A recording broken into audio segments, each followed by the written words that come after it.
Hello, everybody. My name is Michael Haberman. I am the co-founder and CTO at Aspecto. And today I would like to talk with you about how to prevent your next downtime using OpenTelemetry. So if you're in this conference, you're probably into some kind of observability, and I'm going to be specifically about tracing and OpenTelemetry. And we are going to take a look on how we are going to prevent the next issue. So the way that we are going to do it is we're going to start with just a bit of history. It will be just a bit, not too much. And also how it started and how we're using it today. And then I will move to the next portion, which probably be more interesting. And this is where I'm going to kind of think together with you how we can use OpenTelemetry and tracing data to prevent stuff, to do more things than what we are doing today. And I'm going to give us some action items so we'll be able to take it into reality next thing tomorrow.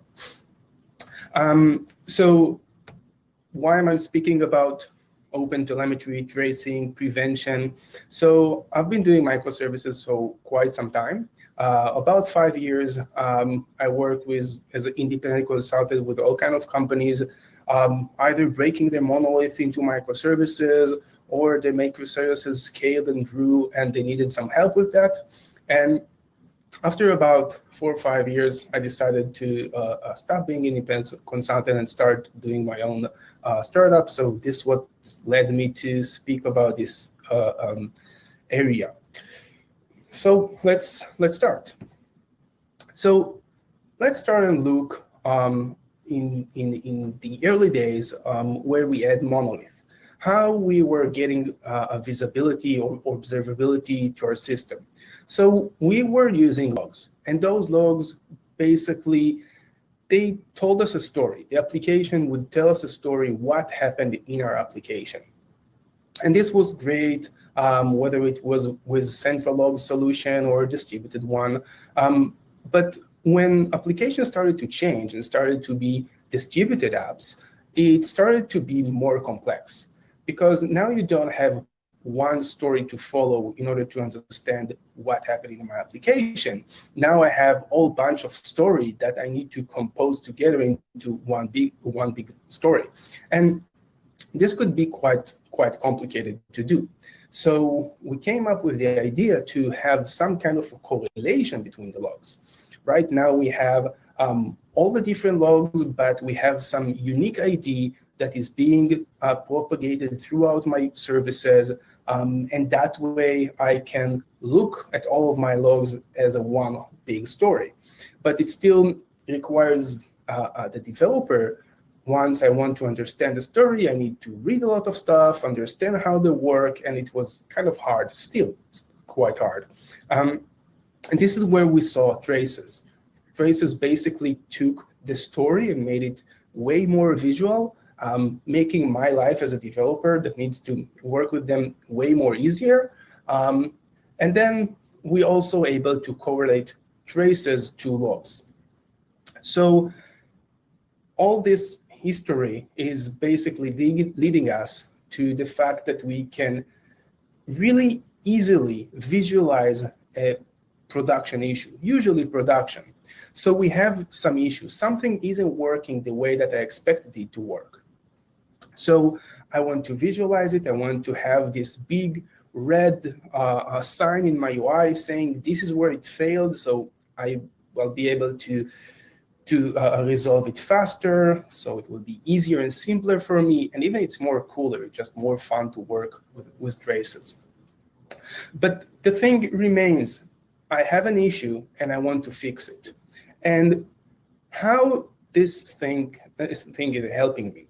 So what traces are helping me to do? Basically, they are helping me to improve my MTTR, my mean time to recover, or any other word in English that starts with R and kind of tell you that the issue is no longer exists. So we are talking about how fast can I fix an issue? How fast can I respond, fix it, and make sure that the system keeps on working? And And this means that this is a reactive tool. First, I have an issue, and then I'm resolving it. I'm not trying to say it's not important. I'm not trying to say you don't need it. Not at all. You need to resolve things faster. But I am emphasizing two things. It is a reactive tool. You don't prevent anything. You just respond to what happened. And I wanted to look at what I wrote here. I said, first you have an issue, then you resolve it. And when you say you have an issue, I want to deep dive into that. If we look at our process as developers, so we are having an issue at which time in the process? I think usually it starts when I'm committing the code. Right, when I'm committing a code, basically I'm telling my teammates, hey, I think this code change should be part of our code base. And then you do a commit, you send a pull request, it's being reviewed. You have all kind of tests and validations and linting and what's not happening in your CI. And then you deploy it. And then only once you deploy it, you realize that it is failing. There is an issue. There is quite some time between committing a change and deploying it to production. Well, depending on the organization you work, it could be in a matter of minutes, hours, or days or weeks, but you have some time right there between the commit and between the deployment to try and figure out if something is not going to work as expected. So this is just a bit of history and how we're using it today. And now let's dive into what can we do more with that. So if we have a reactive tool, I want it to be proactive. I want to be able to prevent issues because I prefer not having issues in production and wake up at Friday night and fix something. So I want to be able to predict the issues prior to deployment. And one thing to emphasize here, by no means I mean you're not going to have any more bugs in production. Not at all. This is not this type of talk. What I want to get you thinking is you can take the same data that you're using today and use it to do more things. So we'll try to find the main issues that we encounter in our day-to-day and ask ourselves whether tracing data can help us to prevent it. So last week when I worked on this talk, I took the two issues that I encounter and I want to go over them with you, kind of describe you the issue, describe you what the developer said, and let's discuss whether we can fix it or not. So the two issues that I found was schema changes that introduces some failure in a feature, and a DB that got way more queries and basically wasn't able to handle the load. So let's jump to the first one. So we're talking about a schema change. So as you can see here, we have service B and we have service A. And service B is communicating with service A. And as a developer, I got an assignment to make a change in service B. And once I started to investigate the code, I understood that the change shouldn't be in service B, it should be in service A, because service A communicates, service B communicates with A, and I need to change the response. So I did a schema change. I consulted with my co-workers. They thought it's a good idea. I ran the test. I passed the CI. I got the code review approved. Everything is green. Everybody is happy. We deploy it to production. And then reality hits. Then there is also a service C. And because of this change that I introduced in service A, we now have a feature which is down, is not working in service C. And I'm pretty sure if you look, I don't know, at the past 3 months, 6 months in the whole R&D organization, you may found this somewhat familiar. And I'm saying may, and I guess that most of you know what I'm talking about. So now I want us to kind of put ourselves in the developer perspective, the one who made the change, and let's think what he may say. What was the reasoning for this downtime or feature down? How can I explain it? So I thought on three main things that I can say. I can say, I didn't know that service C is depending on service A. Well, that's a legitimate thing. Well, if you're working with a company who have hundreds of microservices, you won't know all the dependencies between them. Also, you can say, I knew it is a schema change. I wasn't aware it's going to be a breaking change, right? I checked it and it worked. And also, I could just say, hey, we have automated tests. I did my own manual test. The automation test all passed. What do you want from me? I passed the gate that the company is asking me to do before moving to production. So it works for me. It's not working in production. We know those things. Now the question is, how can this thing could be prevented?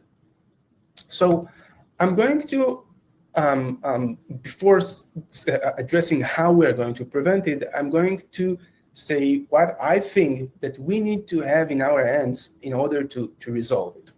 The first one is, if I have access to understand what is the payload and what's the schema of this endpoint that we just broke, it would help me to understand when I'm going to introduce a change.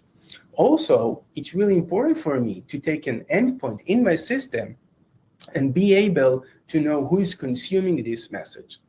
So both of them could be achieved with tracing data and OpenTelemetry. So you can, of course, know who is communicating with who. That's the very basic of traces. And you can also have access to the payload, maybe not by default. Maybe you need to have some custom hooks to your instrumentation, but you can get it done. This is doing custom hooks will give you the payload of your HTTP or PubSub or whatever payload that you're working with. And if you want to take this payload and infer a schema from that, you can use any numbers of open source tools. Specifically, there is a JSON a tool that allows you to take a payload and convert it into schema, and there is all kinds of implementations out there. My company released JSON.js as an open source just because we were missing one, so we released it. So if you have those, both the payload schema and the who is communicating with who's, then what we can do? So we can do two things. The first, I want to know who is consuming my endpoint. And when I'm saying I'm putting myself at the shoes of the developer who wrote the code and basically broke that feature. So imagine that. You have OpenTelemetry shipping data to Elasticsearch. And that's all you have. You have Elasticsearch just filled with all of your spans and all of your traces. If I would go to Elastic and I would run a query to group by all the spans that are calling my endpoint in the, I don't know, last 10 days or so, basically now I'll get the list of all of my consumer in production environment in the last 10 days. Now we know that production doesn't behave the way that we think it behaves. And we have a database telling us for 100% how it is being used. So instead of trying to figure out from the code or from asking your peers who is consuming your endpoint, you can just go ahead and check that. And now you will get an answer that is relying on data and not what do you remember or what your peers remember. So that's what I will do if I were the developer. And this is a very simple thing, just a query. One step further, which could be even more complex, but will give you even more options, because this will basically just give you a list of your consumers.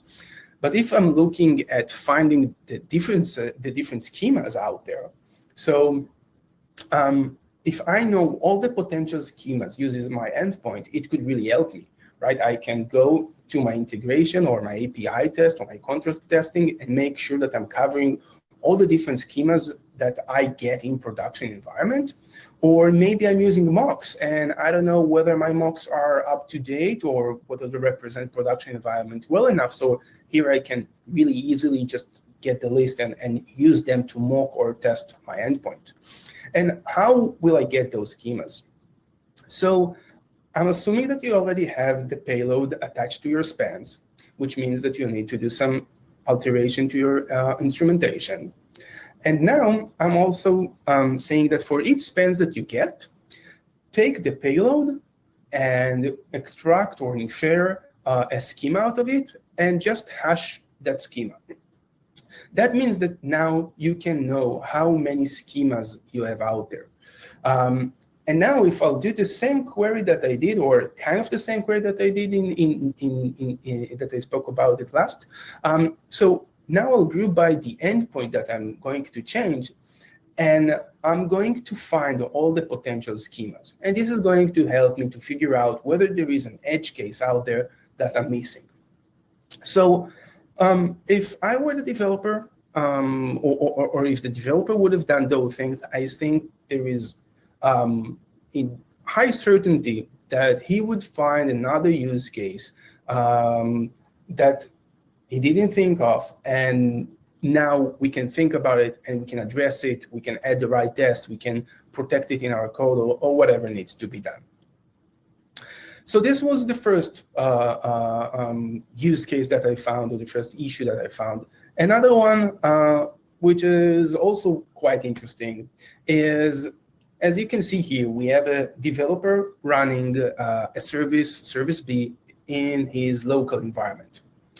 Then we have service A. Service A is not running his local environment. It's running in some cloud environment, some shared environment that all the rest of the developers are using.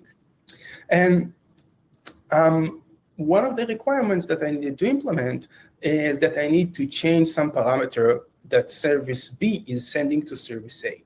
Again, I'm seeing the code of service B. I don't know the code of service A. I just change a parameter that's being sent to service A. Service A is communicating with a MySQL or any other database for that matter, which is also shared. Unfortunately, this parameter change caused for 3 times more queries to run against this MySQL. And I wasn't aware that this endpoint is highly used, and I definitely wasn't aware that it is going to increase the load on my database. And again, I made the change in service B. I didn't even thought of looking at what service A would do. So again, what the developer would say, he would say, I didn't know how service A is implemented. I didn't know its internals. And also, I didn't have the visibility to understand the impact of my changes. And, you know, as companies and as R&D managers, we invest a lot of time in quality and processes and making sure the developer have everything that they need in order to understand, fix, and change things. Both in this example and the previous one, in the schema change, the concerns that the developer raised were right. They didn't have enough tools. So in this situation, I think it's extremely hard for the developer without more tooling to find this issue. And how could we prevent it? Don't go to the DBA. Just find it before it's an issue. So we could have detected it, right? If I were looking at those traces and I were looking at the whole trace as I develop. So imagine you send the API call to service B and you just view the trace. You would notice that something is changed. But you don't look at traces. You don't look at traces when you work, and when you develop, you look at traces when something doesn't work, since it's reactive. Being proactive means when I'm developing, I want to look at those traces, and maybe I'll find the issue and it won't be shipped to production at all. So my suggestion here is take Jaeger with you anywhere. Or I wrote Jaeger here, but basically any visualization of any open source or vendor, if you can look at the traces that you produce while working, it would be way easier for you to understand the impact of what you're doing. Not the impact of the service that you're changing, but the impact on the overall system. So I hope I get you intrigued with what you can do. What else can we do with tracing data in order to prevent the next issues? So those were, two use cases that I encountered last week, and I guess there is 100 or maybe 1,000 more of use cases that we can think of.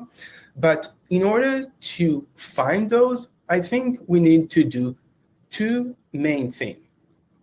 And the way I'm looking at it is each developer should have some kind of a setup. And this setup consists of two things. I want you to have access to Jaeger, and again, any tracing visualization as you develop from your own local station when it's you and your ID. And also, I think, I don't want to say every day, but most developers should have access to the data source containing your traces. And in my case, it's Elasticsearch. Maybe you have some other database.